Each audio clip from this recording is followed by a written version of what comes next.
हं? राधा काकू 7 सप्टेंबर ते 19 सप्टेंबरपर्यंत देवदर्शनाला गेल्या. तर त्या किती दिवस देवदर्शनाला गेल्या? आता या उदाहरणांमध्ये 2 तारखा दिलेल्या आहेत, 7 सप्टेंबर आणि 19 सप्टेंबर. म्हणजेच 7 सप्टेंबरला त्या गेल्या, म्हणून आपण इथे 7ला मी गोल केला.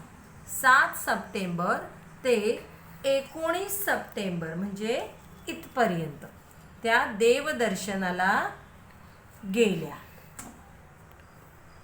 मग आता हे एकूण दिवस 7 ते 19 इथपर्यंतचे दिवस आपल्याला मोजायचे आहेत. 1 2 3 4 5 6 7 8 9 10 11 12 आणि 13.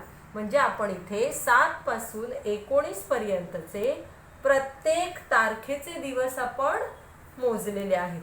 म्हणून आता आपण इथे प्रत्येक तारखेचा एक एक ठिपका काढूया. बघा, हा एक ठिपका 7 8 9 10 11 12 13 14 15 16 17 18 आणि हा 19.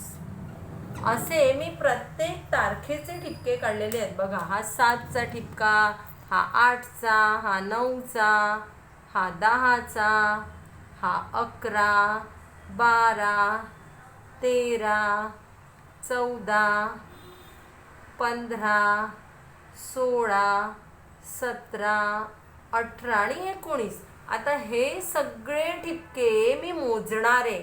मी मोजताना मात्र 7 तारखेपासून नाही मोजणार, 1 पासून मोजणार.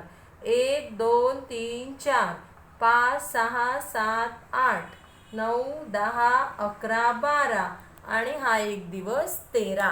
म्हणजेच राधा काकू 13 दिवस, एकूण त्या 13 दिवस यात्रेला गेल्या होत्या. आलं लक्षात कसं आपण 13 काढलं ते? हे ठिपके पूर्णपणे मोजले, प्रत्येक दिवसाचा एक एक ठिपका, याप्रमाणे आपण उत्तर काढलेलं आहे. एकूण 13 दिवस.